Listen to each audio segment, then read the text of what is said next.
Once again, thank you for joining us in today's Acceleration Summit panel discussion. Today, we're going to be talking with Sofia Kouvelaki about working with young unattended refugee minors and some of the issues that they are experiencing and how Sofia and her work is helping. I'm Peggy Pelonis. I'm president of ACS Athens, the American Community School in Athens, Greece, as well as chair of the Ideagen Athens. Today with me, as I said earlier, Sofia Kouvelaki is the Chief Executive Officer of the Home Project, a nonprofit organization taking care of unaccompanied refugee minors in Greece. Sofia has in the past worked for the United Nations and UNICEF in the Economic Analysis and Social Policy Division and as an advisor and researcher for the public and private sector in Greece. She has been selected as part of the Obama Foundation Leaders, the European program, which is comprised of 35 emerging leaders who represent 18 countries throughout Europe. Sofia, thank you for joining us today. Welcome. Thank you, Dr. Pelonis, for having me. It's great to be with you. It is really great to see you again, Sofia. So I just want to start right away with your work. Tell us a little bit about your work with the Home Project. How did that start? How did you get involved with working with young unattended refugee minors in Athens? I have been involved with working with unaccompanied refugee children since the beginning of the refugee crisis in 2014, when I was working for the Kouvelaki Foundation. We had started a program addressing the needs of unaccompanied minors. So I experienced this refugee crisis and the issue of unaccompanied minors since November 2014, when the big arrivals started happening. Now, the Home Project started 4.5 years ago. It's a very targeted intervention with a mission to provide support, protection, education, with the ultimate goal of social integration of lone refugee children. What a difficult situation. Young people, losing their homes, sometimes their families, having to start anew, and how important it is, the work that you're doing. So can you tell us a little bit of what's happening in this front here in Greece and around the world? And have we advanced at all towards the vision to make a difference in these children's lives? Well, Dr. Pelonis, that's why we started the Home Project, because there was, and unfortunately there still is, a very big child protection gap for these kids. What I mean more specifically, in Greece, as we speak, there are around 4,000 lone refugee children that have been officially registered. Now, of those, around 1,500 are homeless and outside of a protection system, meaning that they're in the streets, in camps, in detention, in horrible conditions. And if a child is not placed into a shelter, she or he cannot begin to receive any kind of service nor any information on their rights. That's why we started the Home Project 5 years ago. And what we try to do is to implement a model that will cover part of this need. The first element of our work is that we create and operate homes, shelters, where the kids can receive a holistic network of child protection services, meaning not only coverage of their basic needs like food, shelter, medical provision, but also social support, legal support, mental health support, and education. And part of the education services we are providing with you, Dr. Pelonis, at the American Community School, and we're very grateful for that. Now, the way we are providing these services is through what we call the individual development plans. So every child has her or his own individual development plan. And this is a tool through which we can make sure that every child will be approached individually and will receive all services required. Now, the second element of our work is that 50% of our staff comes from the refugee and migrant community. And now, after 5 years of operation, we are in a very happy position that we're able to hire some of our kids who become 18. And this works very well because they are our role model employees, and also they provide examples and a life proof that there is hope, that these kids can improve their lives, that there is something for them out there.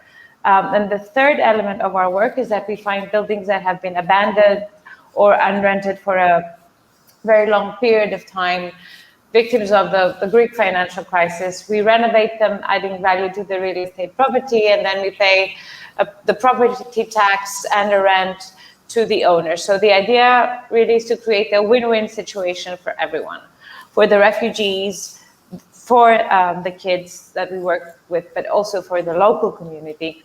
And we do that by working very closely with the neighborhoods where we operate. Before the pandemic, we used to cook for the neighborhood, clean the streets, participate in reforestation projects. And the idea is that we want to interact positively with the local community that surrounds us. And we've seen that this is the only way that we can fight racism, xenophobia, and violent local reactions. Now, after the pandemic broke out, as you can understand, we had to adjust and be innovative and imaginative in what we do. So, for example, we created vegetable gardens and we gave the crops to our neighbors. Our kids created masks for homeless people in Athens. So we want to continue and to develop the links and the relationships with the local community.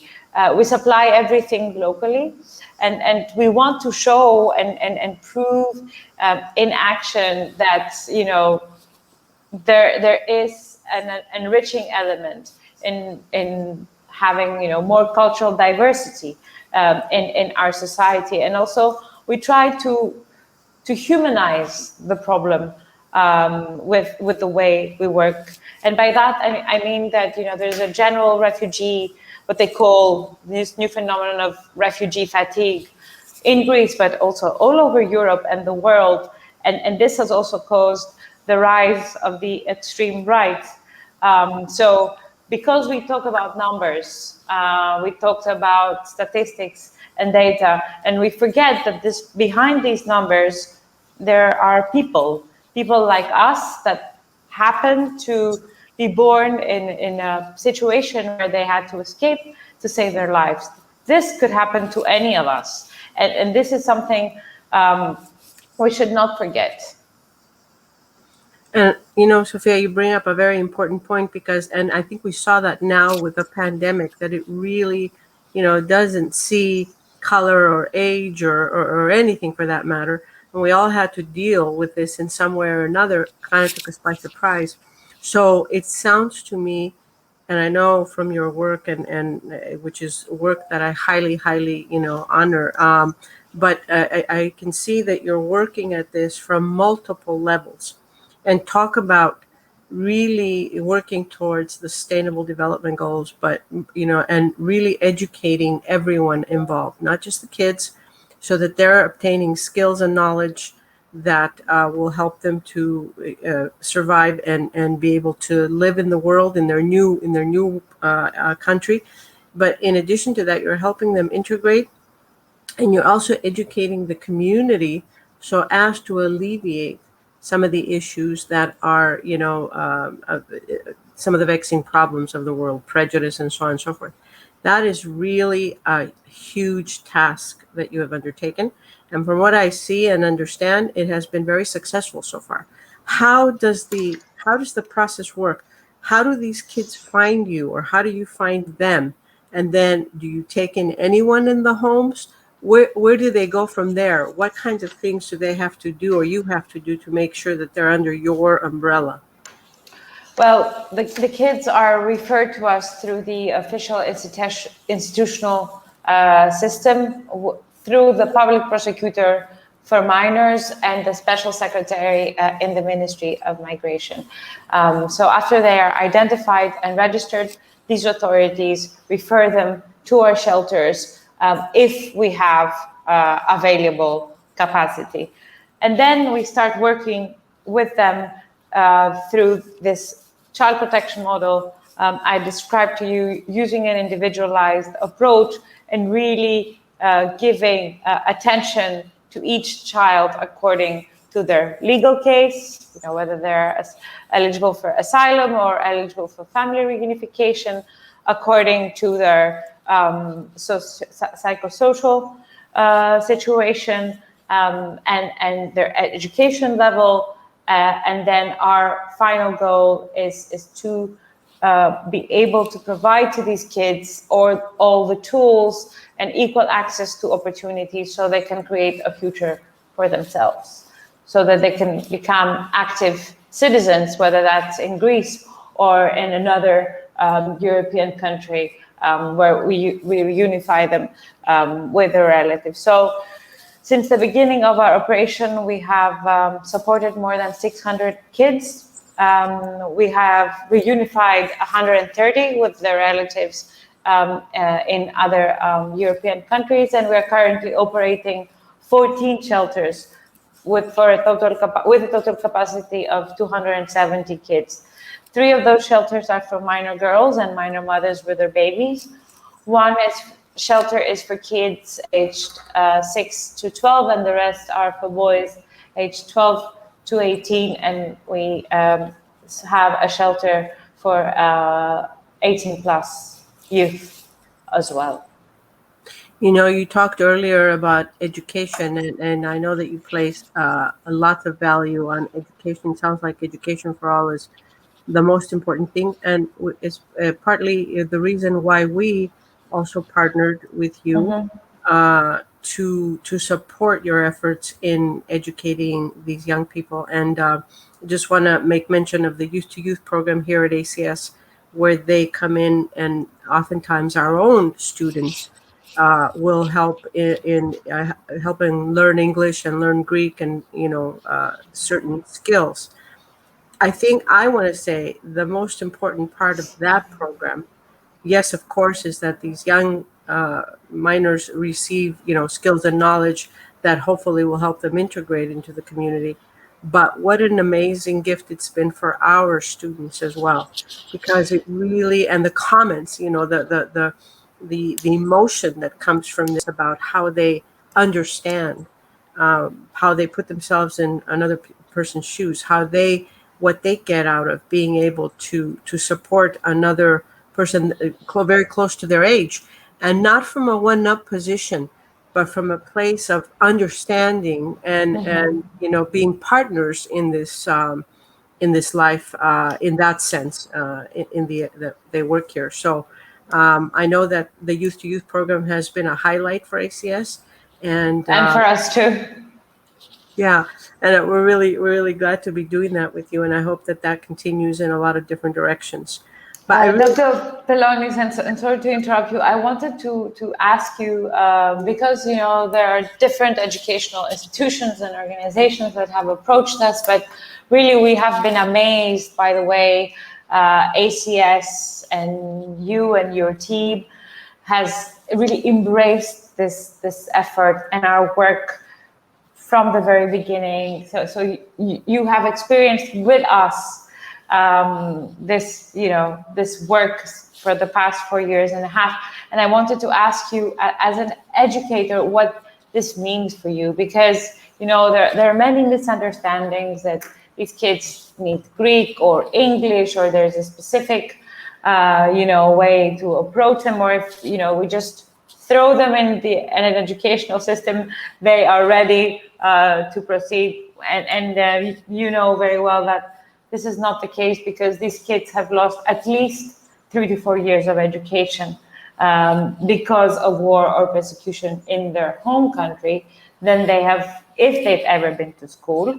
And then we add to that another 3 to 4 years during the journey, and we risk having a lost generation of kids and young people who are in Europe, in the West. So I wanted to ask you, what would be something that you have experienced and you would recommend in the education world, let's say, after the youth-to-youth program that we have been doing together? Yeah, I think it comes from a philosophy of education, and first of all, and I think that we believe that everybody deserves a right to an education and that everybody can be educated. But in this particular case, knowing how much you and your team, much your heart and how much you believe in these children and what you're doing for them, I think that really motivated us as well. And it takes an institution really to just believe that every child is capable of being educated, and a good designed program. And that program, we didn't have it, we co-designed it with you. We understood what the needs are, and we co-designed it, and hopefully eventually get the students so that they're integrated into the regular school system. When you say what we call individualized, the student plans, you really have to understand where that individual student is coming from. And as a school, we do that with kids anyway. And in addition to dealing with different learning styles, dealing with, having lost a certain amount of education because of war or whatnot, they also have a lot of loss in their lives and post-traumatic stress. And these things have to be taken into consideration when we're designing such programs. But, think about it. If you think about the community as a whole, a community really cannot be healthy unless every individual within the community has a good chance at health. And that can only be good for all of us. So providing that platform to level the field for these young people who will eventually be citizens, active citizens of the world out there, and will be able to be productive citizens, can only do good for themselves, for ourselves, and for the community as a whole. So I would say that an institution must first want to and must believe that every child has a right and can be educated. And then the design of the program can be tailored to meet those needs, and then students eventually can be integrated into a mainstream program as well. So it really takes somebody working from the heart and then the mind. Thank you, Dr. Pelonis. And I mean, we have been having big supporters like the IKEA Foundation and the Shapiro Foundation, and we wouldn't be able to implement this collaboration if there weren't these amazing supporters and actually partners in what we have been trying to achieve. And could you share with us a bit of how this support has helped these kids, be integrated into one of the highest quality educational institutions in Greece? I think any contribution in the beginning was so significant, no matter how small or big, to be able to fund these programs. And the program, as you know, Sofia, started on a Saturday, and it was really based on volunteerism. So teachers volunteered, students volunteered to be able to put this together. And so in the beginning, the contributions were, okay, to get lunch, to get some resources, and so on and so forth. But eventually, like you said, with people like Ed Shapiro and the Shapiro Foundation, the IKEA Foundation, they came forth and they said, and they recognized, first of all, your work. Secondly, the work that was being done here to educate them.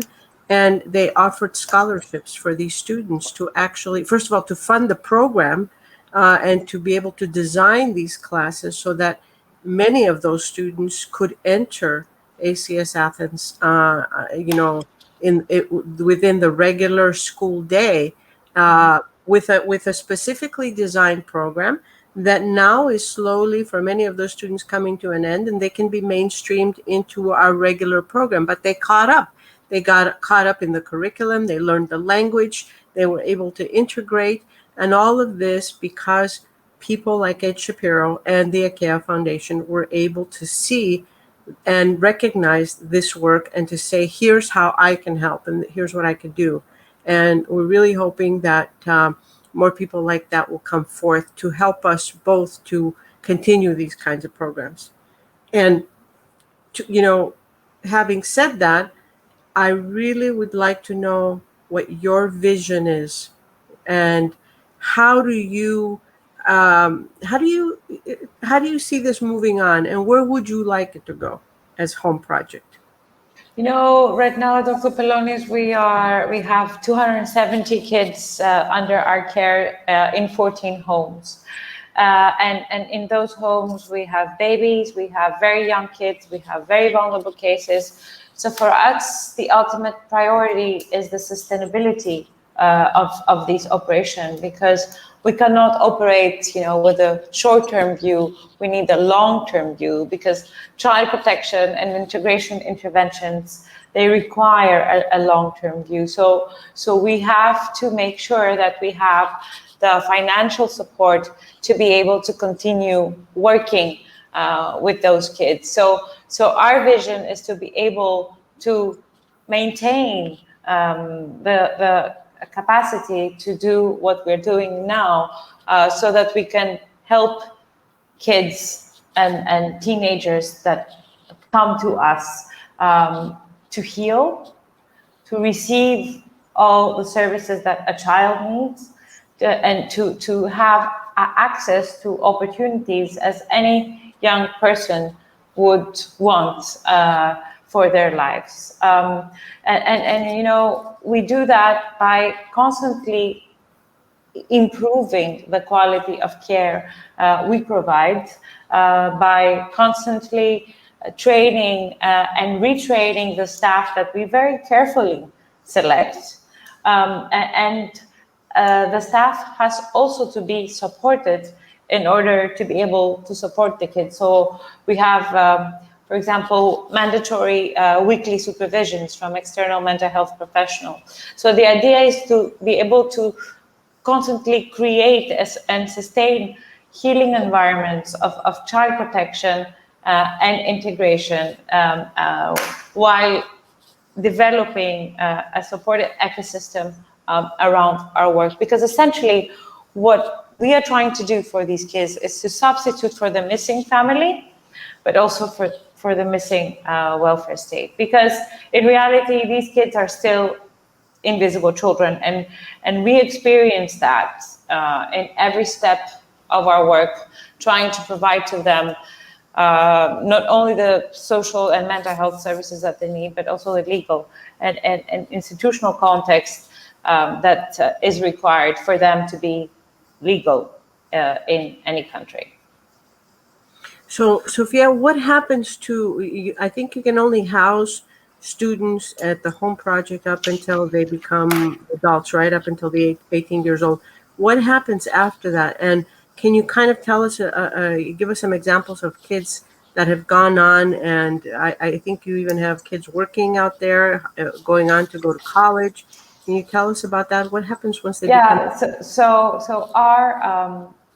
our approach is that no one leaves from us unless they are ready for their next steps. So the kids that are eligible for family reunification, we reunify them with a family. The rest, we try, as a family does, to prepare them for a transition to adulthood and autonomy. So in this process, finding them a job is very important for them to get a flat and then continue with their lives, whatever path they want to choose. Some of them, we are in a very happy position that we are able to hire them as caregivers, as interpreters, as cleaners or cooks in the shelters. And this is actually working beautifully because it's very important, not only because it provides to them the financial means that they need towards autonomy, but it also works in a very positive and empowering way for the rest of the community as well. And some of them will remain in the shelters, but some others will use the salary to pay for a technical school. For example, we have a young man who is working in our shelters as an interpreter, and he's using his salary to pay for his school to become a nurse. So we have many examples like that, and many, what we call success stories. For us, every child that is healthy and well and is able to make a choice for her or himself is a success story. But just to give you an example of how this model and these collaborations like ours can be transformative for those kids' lives. There is one of our kids who is now a young man of 20 years old. He's at Sciences Po, which is one of the best universities in Europe. This is a child that arrived. We found him homeless, and he worked for 2 years in Greece, 1 year in Sifnos, 1 year in Kimolos. He participated in the Youth to Youth Weekend program, as you can remember, I'm sure, and we managed to overcome all the legal impediments for his asylum case, and finally we were able to send him to France, and he's now there and really thriving. So all that to say that we consider it our duty to be able to provide these services to the kids and really help them to open their wings and fly. How do they respond to, I know in the beginning, they might have a difficult time adjusting to the new situation. Who wouldn't, after what they have been through? But how do they respond to some of these things that you're talking about? You're talking about community service. You're talking about giving back to the community, and in a roundabout way, educating the community about who they are. You're talking about education, and even thinking about higher education, and having dreams about what they want to do in the future, and moving in that direction. How does the majority of the kids in the school in your home respond to this? Dr. Pelonis, you know that every kid is different.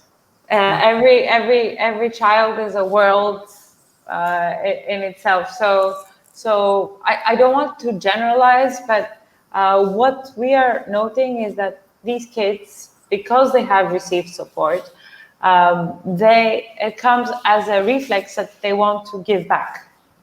They want to give back to the community, whether that's Greece or another European country. So many of them, they want to become nurses, psychologists, social workers. Our dream is to be able to have a colleague in our psychosocial services, for example. And it's I think it's the positive side of human nature when we get into this positive cycle of giving.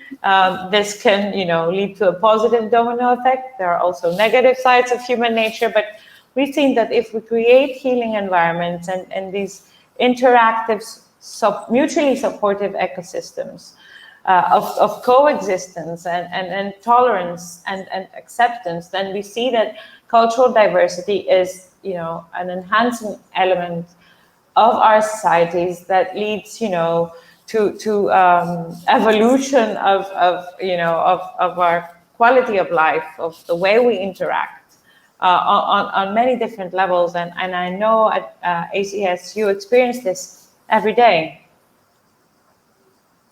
We do, and I thought of something because yesterday we were talking with Sebastian Balin, and he was talking about quality versus quantity in our lives. And if I were to think of all the research that's being done on what makes people happy, and there's a lot of evidence out there that suggests that it's not the new car, it's not the great house, it's not the gadgets, because all of those things our brains are wired to get tired of them, to get bored of them. But it's the developing relationships, creating moments, memories, experiences, those kinds of things. And it sounds like, and that it creates a strong foundation for young people to have the courage to take risks out there, to grow, to really go out in the world and be who they are and make a difference many times. It sounds like you're creating a lot of these foundations, and so a lot of this foundation and allowing them to develop relationships that will help them find that courage to be better out there, to create a better world for themselves. So I'm just wondering, because I love stories, and I really am always curious about your story and what got you here. I mean, did you think that one day I'm going to grow up and I'm going to, run an NGO where I'm working with young unattended refugee minors? How did you get to where you are? Well, to be very honest, when I was younger, I've always wanted to be in a position where I could feel useful, where I could help those who need the help. But it happened much more organically. A documentary led me to Lesbos. It was in 2014. It was a documentary on unaccompanied minors in detention, because this is the problem. The issue with unaccompanied minors has always been an issue in Greece because of our geopolitical position. So it didn't start all of a sudden in 2014, but the numbers that we have been experiencing since then have changed the context. So I was working for a documentary when the big arrivals started happening. And essentially what we did, we had to leave our cameras down and started helping. And at the time, there was no one on the ground to help, just a few volunteers, a Spanish NGO of lifeguards. So I spent most of that year on Lesbos. I was working as a volunteer with grassroots groups, and we were working in the kids' tents. And what we had to do, we had to change the kids that arrived, and we had to do it very fast because they were risking of dying from hypothermia. So what we witnessed for a few days in a row, there was a girls' tent and a boys' tent, and it was very important that we did everything very quickly. So we would take the boys in the boys' tent and the girls in the girls' tent. And then, when we were trying to change the very young kids, we were realizing that girls were, Afghan girls were dressed up as boys, and then Syrian very young boys were dressed up as girls. And, this had created a whole operational, havoc. And then we were trying to figure out why this was happening. And it ended up being that, Afghan girls were dressed up as boys to be able to escape from the Taliban, from getting them married from a very young age. And then Syrian boys were dressed up as girls in order to escape ISIS militarization. And I think at that point, I was so shocked by the violence that this, imposes on a kid's identity in order to save themselves. And I think it was at that point that I realized, that we really need to do something about it, something that really gives a chance to those kids to live as kids, as we all have this right. So out of that, my engagement and my passion slowly developed into an operational intervention and the home project, and I think this experience of being with these people and really witnessing this phenomenon created that almost existential need in me to do something about it. Yeah, what a turning point, and wow, amazing story. And so I know that it takes a certain kind of person, with stamina and the heart to be able to work in the home project. What kind of people do you look for? What characteristics, what knowledge do they need to have in order to be effective in the work that they do there?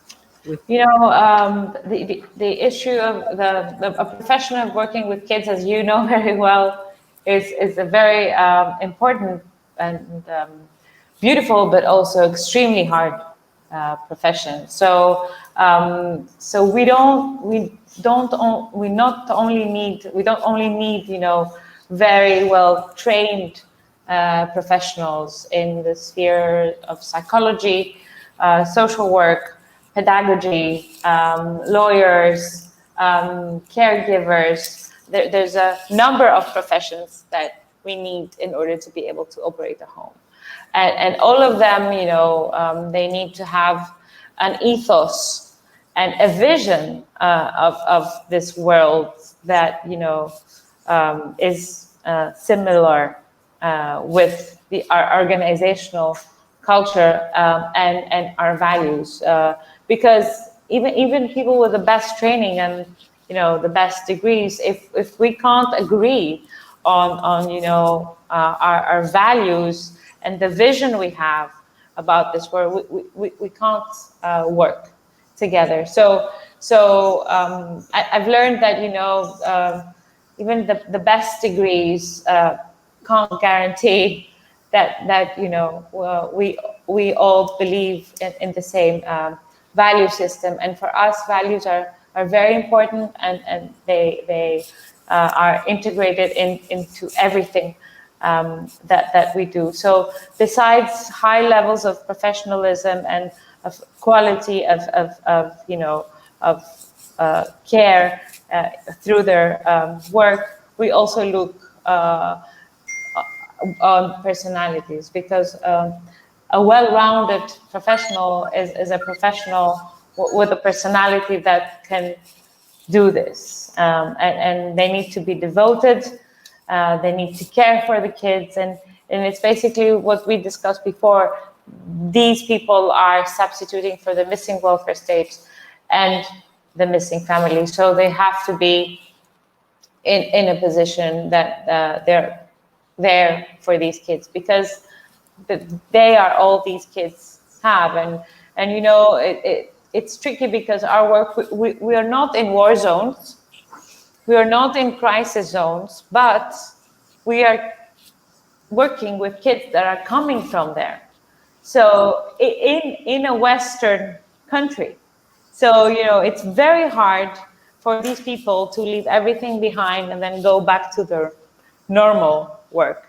That's why we have designed and are implementing, you know, constant trainings and retrainings in child protection, but we also have weekly supervisions that support our professionals, and also we are designing now, after the pandemic, a plan to prevent and address burnouts. Because if our employees are not in a good condition, they will not be able to support the kids. Yeah, and burnout, you know, can be, it's just around the corner when that happens. So, but it sounds like, you know, you are really the best person to move everybody towards that vision.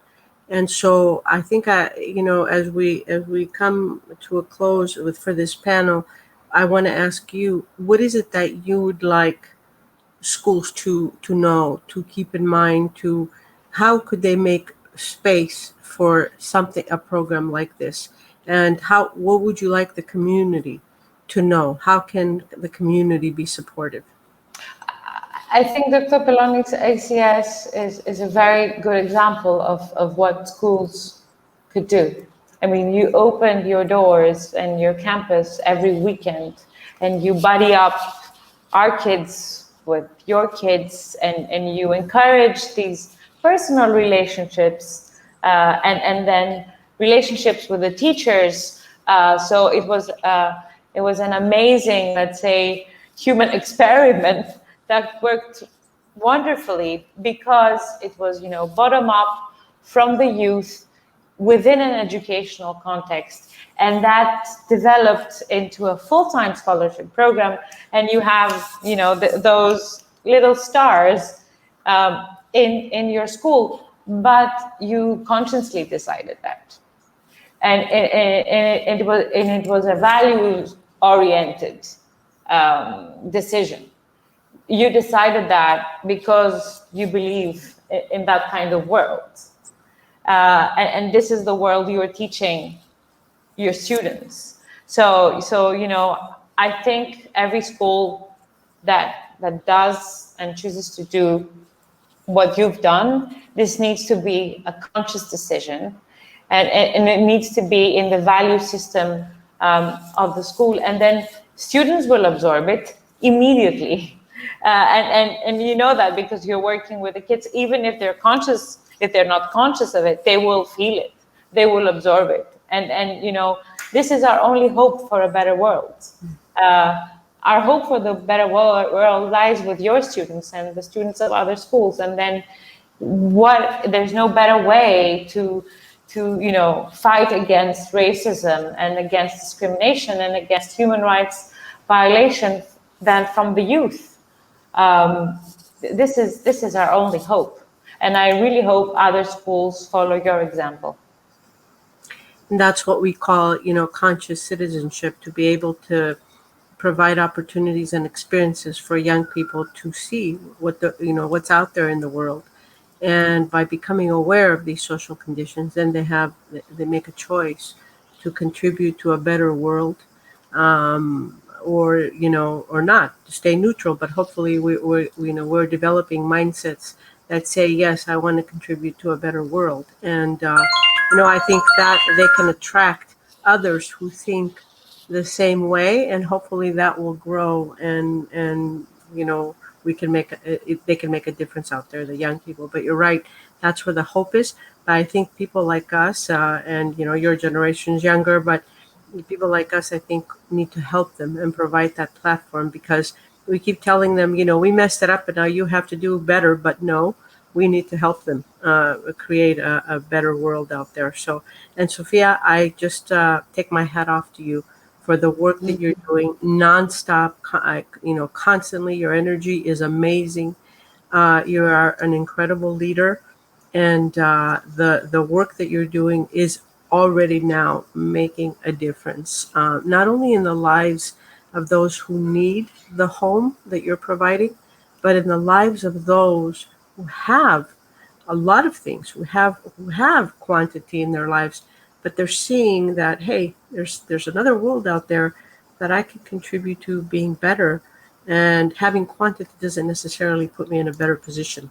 So personally, I want to thank you for that. Thank you, Dr. Pelonis, and thank you for our collaboration. You know how important it is for our kids. So thank you again. Yeah, my pleasure. And I want to thank you for joining us here today. And I hope that this is a meaningful, very important message for the world to hear and to see, you know, the work that you're doing. And I hope others will join us in that work. Thank you for being with us. Thank you, Dr. Pelonis. I look Bye-bye. forward to working further. Take good care. Bye-bye.